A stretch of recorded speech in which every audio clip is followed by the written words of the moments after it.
Widowed nurse in Georgia found $7 million from the Aryan Brotherhood under her old house. The Georgia heat pressed down on Margaret Hayes like a heavy blanket as she stood in the driveway of the old ranch house on Oakwood Street. At 53, with graying hair pulled back in a practical ponytail, she had seen enough of life's cruelties in her 16 years as an emergency room nurse at Piedmont Hospital. Losing her husband David to a heart attack 2 years ago had been the worst of them. Now, the house they'd shared for 28 years was falling apart, quite literally. The foundation had developed cracks so severe that her contractor, a weathered man named Tommy Breslin, insisted they needed to inspect underneath. "Mrs. Hayes, you're going to want to see this," Tommy called from beneath the house, his voice echoing strangely in the crawl space. Margaret set down her coffee mug and walked around to where Tommy's boots stuck out from under the wooden lattice work. She knelt down, her nurse's knees protesting the movement. "What is it, Tommy? More termites?" If you're enjoying this story, please hit that subscribe button and drop a comment letting us know where you're watching from. We'd love to hear from you. Tommy emerged, his face pale despite the dirt smudged across his cheeks. In his trembling hands, he held a plastic-wrapped bundle. Even through the layers of weathered plastic, Margaret could see the green of $100 bills. "There's more down there," Tommy whispered. "A whole lot more." 3 hours later, Margaret's dining room table was covered with stacks of cash, each bundle meticulously wrapped and sealed in plastic bags. Her hands shook as she counted, recounted, and counted again. $7 million. $7 million that had been hidden beneath her house for who knows how long. Tommy sat across from her, his coffee untouched, staring at the money like it might disappear. "We should call the police," Margaret said, but her voice lacked conviction. She thought about the double shifts she'd been pulling, the medical bills from David's final weeks that insurance hadn't covered, her daughter Emma's student loans that kept growing despite Margaret's monthly payments. Tommy cleared his throat. "My cousin, he works with the GBI, says they found a storage unit last year connected to some Aryan Brotherhood members. Money laundering operation. Maybe this is connected." Margaret's blood ran cold. She'd seen victims of gang violence come through her ER more times than she could count. Bullet wounds, stab wounds, beatings so severe the victims were unrecognizable. The Aryan Brotherhood wasn't just some street gang. They were organized, ruthless, and they kept meticulous records of what belonged to them. "How long has this been under my house?" Margaret asked, more to herself than to Tommy. Tommy pulled out his phone, scrolling through something. "The lattice work is at least 15, maybe 20 years old. It was installed to cover the crawl space, probably right after this money was stashed." Margaret's mind raced. 20 years ago, she and David had just moved in. The previous owner, a quiet man named Vernon Pike, had died shortly after selling them the house. She remembered the funeral, sparsely attended, and the rumors that Vernon had been involved in something shady before he cleaned up his act and joined the church. The next morning, Margaret drove to work in a daze. The image of those money stacks burned into her retinas. She'd hidden the cash back under the house, unable to decide what to do. The emergency room was chaotic as always, a Saturday night bleeding into Sunday morning. Gang violence, car accidents, overdoses, the usual parade of human suffering that defined her profession. "Maggie, you okay?" Nurse practitioner James Chen asked, catching her staring blankly at a patient chart. At 38, James was sharp, observant, and one of the few people at Piedmont she considered a real friend. "Just tired," Margaret lied, forcing a smile. "Didn't sleep well." James studied her face with the same intensity he used on patients. "You sure? You've been off all morning. If something's going on, you know you can talk to me." Margaret almost told him. The words formed on her lips, but she swallowed them back. How could she explain that she'd found $7 million in drug money under her house, that every moment she kept it hidden made her complicit in whatever crime had put it there? Her shift ended at 6, and she drove home through neighborhoods that blurred together in the fading light. Atlanta sprawled around her, a city of contradictions where million-dollar condos stood blocks from crumbling housing projects. She'd lived here her entire life, watched it change, grow and fracture along economic lines that seemed to widen every year. Tommy's truck was parked in her driveway when she arrived. Her stomach dropped. Had he told someone? Called the police? But when she entered the house, Tommy was alone, sitting at her kitchen table with a laptop open. "Don't be mad," he said quickly, "but I did some research." Margaret set her purse down, exhaustion warring with curiosity. "Research on what?" "Vernon Pike, the guy who owned this house before you. Turns out he was connected to the Aryan Brotherhood back in the 90s. Did time in federal prison from 1997 to 2002 for racketeering. Got out, supposedly went straight, sold you this house in 2005, and died 6 months later of liver cancer." Margaret sank into a chair. "So this money, it's been here since before he went to prison?" "Has to be.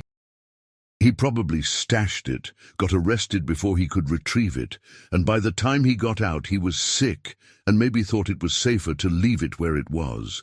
Or maybe he forgot exactly where he'd hidden it. 25 years is a long time." "The Brotherhood," Margaret said slowly. "They don't just forget about $7 million. Tommy nodded grimly. "No, they don't. But here's the thing. Most of the leadership from back then is either dead or still locked up. The organization's different now, more fragmented. They might not even know this money exists." Margaret looked at the laptop screen, at Vernon Pike's mugshot from 1997. He looked haunted, older than his 43 years, with the swastika tattoos on his neck that marked him as Brotherhood. She thought about the polite, quiet man who had handed her the keys to this house, who had looked relieved to be leaving, who had died alone in a hospice 6 months later. "What do I do, Tommy?" The question came out small, frightened. Tommy closed the laptop. "That's not for me to answer, Mrs. Hayes, but I'll tell you this. I've got 3 kids, a mortgage, and a business that's barely staying afloat. Finding this money, it changed something in me today, made me think about what I'd do with that kind of freedom. But I also know that money came from somewhere dark, from people who hurt others to get it. And I know that keeping it means always looking over your shoulder, wondering when they'll come looking for what's theirs." After Tommy left, Margaret sat in the gathering darkness, not bothering to turn on lights. She thought about David, about the life they'd built together in this house. He'd been a good man, honest to a fault, the kind of person who returned extra change when cashiers made mistakes. What would he tell her to do? Her phone buzzed. A text from her daughter Emma. "Mom, can we talk? Had to drop my classes this semester, can't afford tuition anymore." Margaret stared at the message, then at the floor beneath her feet, knowing what lay hidden in the crawlspace below. $7 million, enough to change Emma's life, to pay off the medical bills, to finally stop working double shifts and maybe, just maybe, have something resembling a retirement. But at what cost? She typed back, "Come over tomorrow. We need to talk." The next morning, Margaret woke to pounding on her front door. Through the peephole, she saw 2 men in dark suits. Her heart hammered as she opened the door, keeping the chain lock engaged. "Margaret Hayes?" the taller one asked, holding up a badge. "Special Agent Marcus Webb, FBI. This is Agent Chen. We need to ask you some questions about Vernon Pike and this property." Margaret's knees went weak. They knew. Somehow, they knew. "May we come in?" Agent Webb asked, his tone polite but firm. Margaret unhooked the chain, her mind racing. Should she tell them immediately? Play dumb? The agents entered, their eyes scanning the modest living room with professional efficiency. Agent Chen, a woman in her 40s with sharp eyes, spoke first. "We're investigating historical Aryan Brotherhood operations in the Atlanta area. Vernon Pike's name came up in some old case files. We understand you purchased this property from him in 2005? Yes, Margaret managed. He died shortly after. We know, Webb said. We also know that Pike was suspected of hiding significant assets before his arrest in 1997, but we were never able to locate them. We've been reviewing old cases, tying up loose ends. Margaret's mouth went dry. What kind of assets? The agents exchanged glances. Approximately $7 million in cash, proceeds from drug trafficking and extortion. Pike never gave it up, not even for a reduced sentence. We believe he hid it somewhere, possibly on property he owned or had access to. This was it, the moment of truth. Margaret could confess right now, hand over the money and wash her hands of the whole thing. But something made her hesitate. Maybe it was the thought of Emma dropping out of school. Maybe it was the memory of David's medical bills.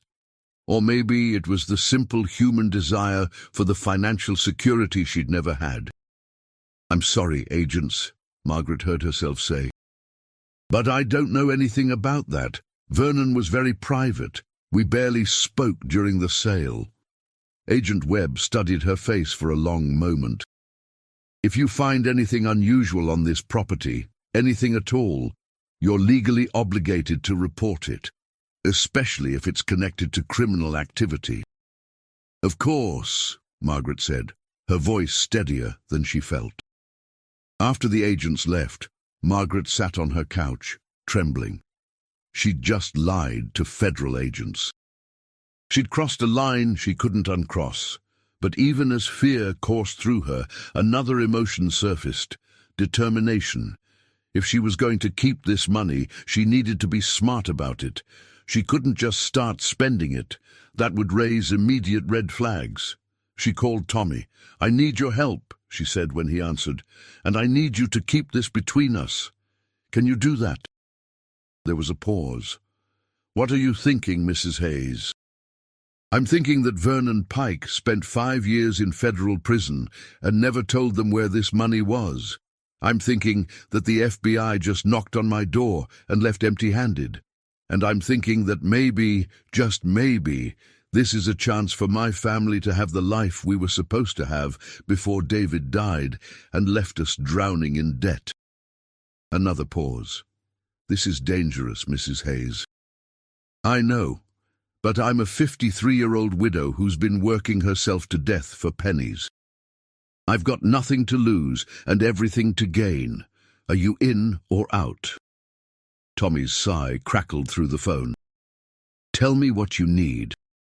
Over the next week, Margaret and Tommy carefully moved the money. They couldn't keep it all under the house, not with the FBI sniffing around.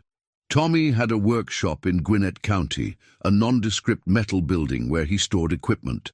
They transported the cash in contractor bags, a few bundles at a time, always varying their routes and timing.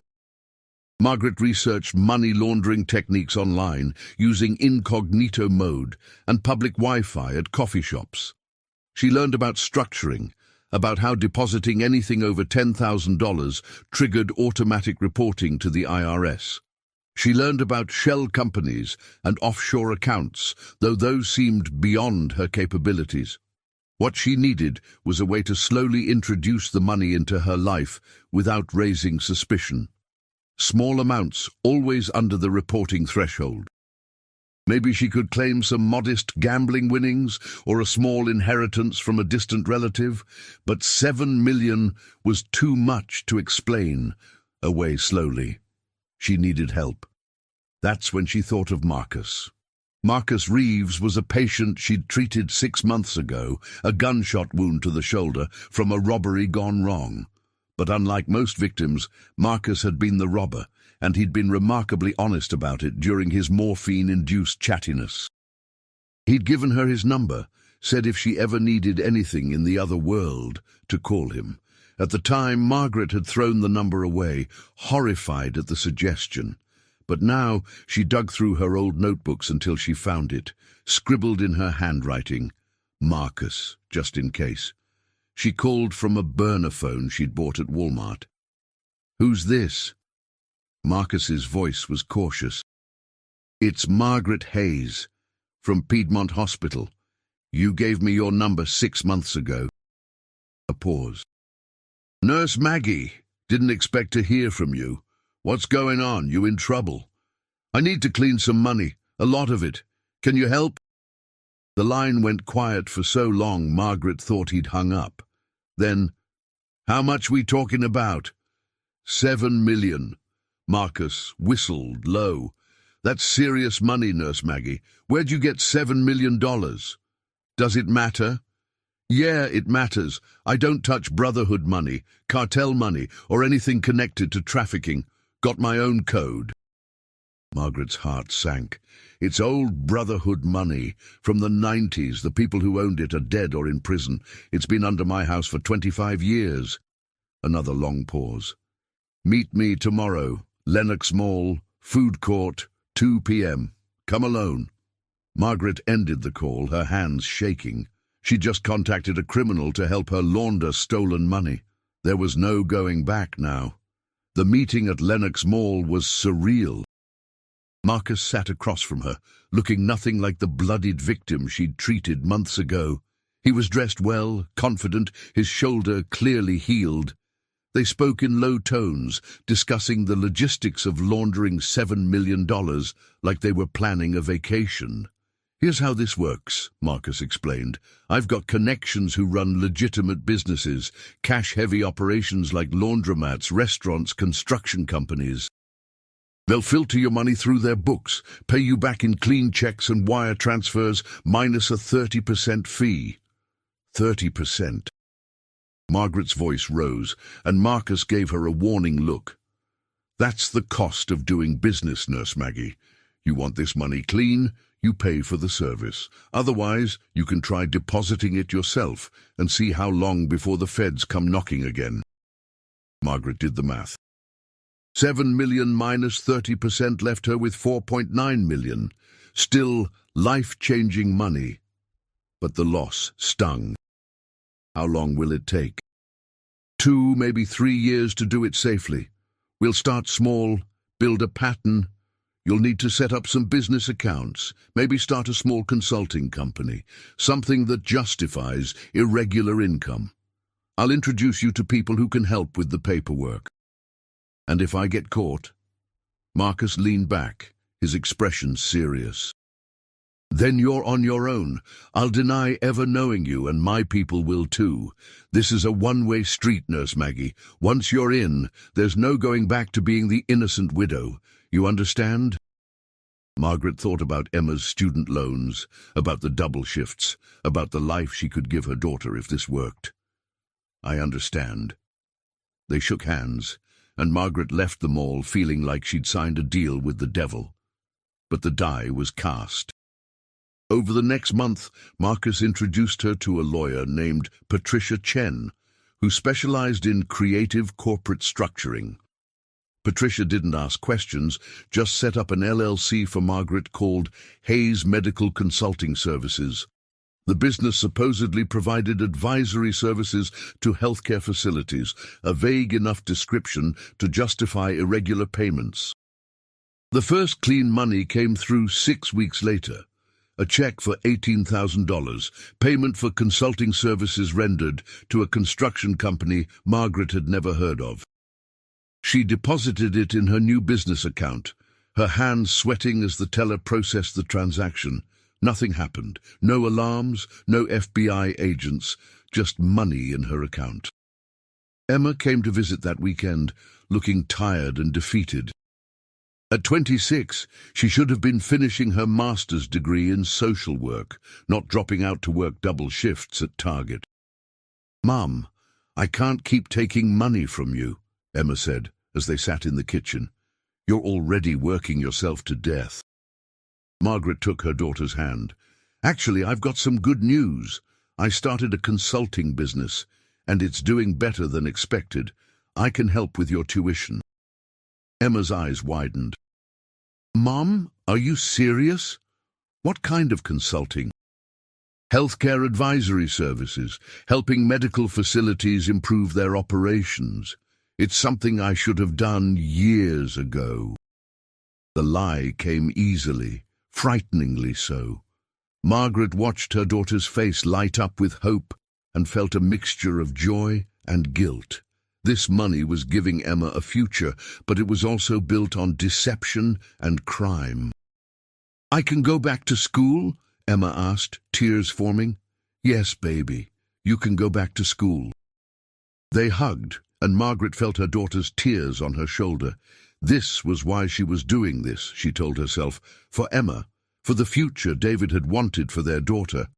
But late that night, alone in bed, Margaret stared at the ceiling and wondered if David would approve, or if he'd be horrified by what she'd become. The weeks turned into months. More checks arrived, always under 20,000, always from different companies. Margaret's business account grew steadily. She paid off Emma's tuition, then started chipping away at the medical bills. She even hired a financial advisor, a legitimate one recommended by Patricia, to help her invest the clean money. Life was improving, but paranoia was becoming her constant companion. Every time someone looked at her too long at the grocery store, she wondered if they knew. Every time her phone rang with an unknown number, she expected it to be the FBI. She started sleeping poorly, jumping at sounds in the night. James noticed at work. "Maggie, you've lost weight, and you're forgetting things, missing details in patient charts. What's going on?" They were in the break room, the usual chaos of the ER temporarily at bay. Margaret wanted to tell him everything, to unburden herself to someone who wasn't part of the criminal network she'd built, but she couldn't.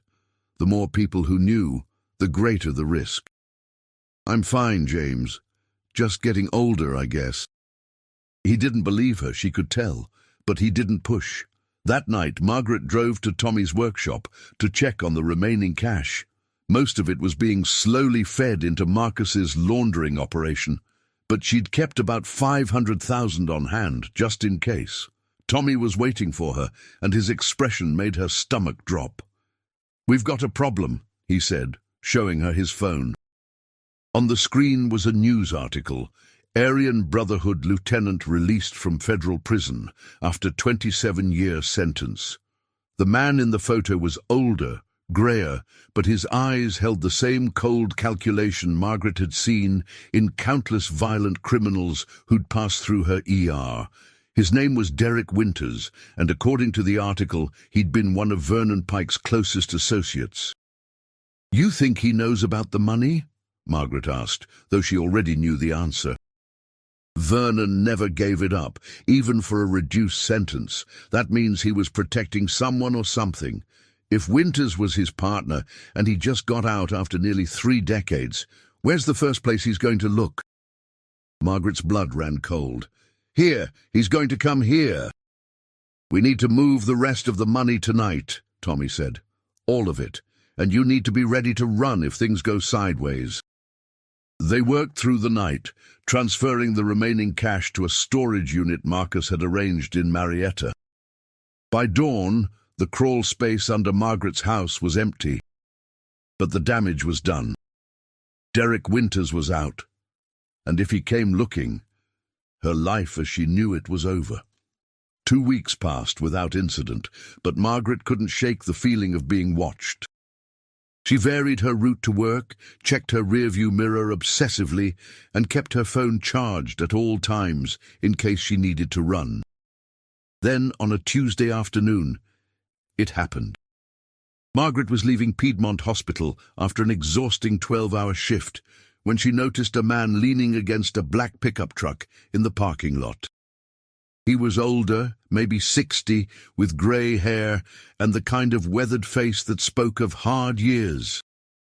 But it was the tattoos on his neck that made her freeze, the same distinctive markings she'd seen in Vernon Pike's mugshot. Derek Winters pushed off the truck and walked toward her with deliberate slowness. Margaret's hand went to her keys, positioning them between her fingers like James had taught her in a self-defense class years ago. "Margaret Hayes," Derek said, his voice rough like gravel. "We need to talk about Vernon." "I don't know what you're talking about," Margaret replied, proud that her voice didn't shake. Derek smiled, but it didn't reach his eyes. "Vernon Pike. You bought his house, and I think you found something that belongs to me." "You're mistaken. I haven't found anything." He stepped closer, and Margaret could smell cigarettes and something else, something darker. "Here's the thing, Margaret. I spent 27 years in a cage thinking about that money. Vernon promised me my cut when I got out, but Vernon's dead, and that money's been sitting somewhere all this time. Now I've been watching you. New business, paying off debts, your daughter back in school. That's a lot of good fortune for a nurse working doubles." Margaret's heart hammered, but she stood her ground. "I started a consulting business. Everything I have is legitimate." Derek pulled out his phone, showing her photos of her house, of Tommy's workshop, of the storage unit in Marietta. "I've got friends everywhere, Margaret, people who owe me favors from before I went away. They've been very helpful." "What do you want?" Margaret asked, abandoning pretense. "My half, $3.5 million. That's what Vernon and I agreed on back in '97. You give me what's mine, and I disappear. You keep it from me, and things get complicated for you and your daughter." The mention of Emma made Margaret's blood boil, but she forced herself to stay calm. "And if I don't have it anymore?" Derek's smile widened. "Then you'd better find a way to get it, Nurse Hayes. You've got 2 weeks." He walked back to his truck, and Margaret stood frozen in the parking lot, watching him drive away. Her phone buzzed. A text from Marcus. "We need to meet. Now." Margaret got in her car, her hands trembling so badly she could barely grip the steering wheel. The nightmare she'd been expecting had finally arrived, and she had no idea how to survive it. Margaret met Marcus at a dingy bar in East Atlanta, the kind of place where nobody asked questions and security cameras conveniently malfunctioned. He was already there, nursing a whiskey, his expression grim. "Derek Winters," Marcus said before Margaret even sat down. "I heard he's out. Didn't know he'd come for you so fast." "He wants $3.5 million in 2 weeks, Margaret said, her voice barely above a whisper. "He knows about the money, about everything." Marcus swore under his breath. "Winters is old-school Brotherhood. He won't just take the money and leave. Once he knows you've got it, he'll bleed you dry. Men like him, they don't do clean breaks." "So what do I do?" Margaret asked, desperation creeping into her voice. "You've got 3 options, Marcus said, counting on his fingers. 1, you give him the money and hope he keeps his word, which he won't. 2, you run, disappear, new identity, the whole thing. That's expensive and risky. Or 3, you make him go away permanently." Margaret's stomach turned. "I'm not a killer." "I didn't say you had to do it yourself," Marcus replied, "but it'll cost you, and it's messy. The Brotherhood might come looking if one of their own disappears." Margaret put her head in her hands. A month ago, she'd been a simple nurse, living a quiet life. Now she was sitting in a bar discussing murder with a criminal. "There has to be another way." "There isn't," Marcus said bluntly. "Winters spent almost 3 decades dreaming about that money. He's not going to let it go, and if you give him half, he'll just come back for more when he runs out. That's how men like him operate." Margaret's phone buzzed. A text from Emma. "Mom, thank you so much for everything. I registered for classes today. I love you so much." She stared at the message, tears blurring her vision. This was all for Emma, to give her daughter the future she deserved. But how far was Margaret willing to go to protect that future? "Let me think about it," Margaret said finally. "I need 24 hours. Marcus nodded. "You've got until tomorrow night. After that, I'm out. Winters knows about me by now. and I can't afford to be connected to whatever happens next." Margaret drove home in a daze, barely aware of the traffic around her. When she pulled into her driveway, she sat in the car for a long moment, staring at the house that had started this nightmare. If she'd never found that money, she'd still be struggling, but at least she'd be safe. At least Emma would be safe. Her phone rang. An unknown number. She almost didn't answer, but something made her pick up. "Margaret Hayes?" A woman's voice, professional and cold. "Yes? This is Special Agent Sarah Mitchell, FBI. We spoke with you several weeks ago about Vernon Pike. I need you to come to our office tomorrow at 9 a.m. It's not optional." The line went dead before Margaret could respond. Her heart sank. The FBI was closing in, and Derek Winters was breathing down her neck.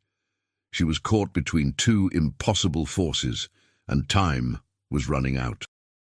That night, Margaret couldn't sleep. She lay in bed, staring at the ceiling, running through scenarios in her mind. Every option led to disaster. If she gave Derek the money, he'd come back for more. If she ran, she'd lose everything: her home, her job, Emma's education. If she did what Marcus suggested, she'd become something she'd sworn never to be, someone who solved problems with violence. And now the FBI wanted to see her. Had they found something? Did they know about the money? At 3 a.m., she got up and made coffee, sitting at the kitchen table where just months ago she'd counted $7 million with Tommy. It felt like a lifetime ago. She'd been so naive, thinking she could just take the money and everything would work out. Crime didn't work that way. Crime was a spiral that pulled you deeper and deeper until you couldn't see the surface anymore. She called Tommy, not caring about the hour. "Mrs. Hayes." His voice was thick with sleep. "What's wrong?" "The FBI wants to see me tomorrow, and Derek Winters gave me 2 weeks to give him half the money." Tommy was silent for a long moment. "I'm sorry. I should have insisted we call the police that first day. This is my fault." "It's not your fault," Margaret said. "I made the choice. I kept the money. But Tommy, I need you to do something for me. If anything happens, if I get arrested or if Winters comes after me, I need you to look after Emma. Make sure she's safe." "Nothing's going to happen," Tommy said, but his voice lacked conviction. "We'll figure this out." But Margaret wasn't sure there was anything to figure out. She'd made her choices, and now she had to face the consequences. The next morning, Margaret dressed in her most professional outfit and drove to the FBI field office in Buckhead. The building was imposing, all glass and steel, a monument to federal authority. She signed in at the front desk, her hands shaking as she wrote her name. Special Agent Sarah Mitchell met her in the lobby. She was younger than Margaret expected, maybe 40, with sharp eyes that seemed to see right through her. "Thank you for coming, Mrs. Hayes," Mitchell said, leading her to a small conference room. "I'll get right to the point. We've been monitoring Derek Winters since his release. We know he visited you at Piedmont Hospital 2 days ago." Margaret's mouth went dry. "You've been watching me?" "We've been watching Winters," Mitchell corrected. "You just happened to be someone he approached. Now I need you to tell me what he wanted." This was it, the moment where Margaret could come clean, tell the FBI everything, and let them handle it.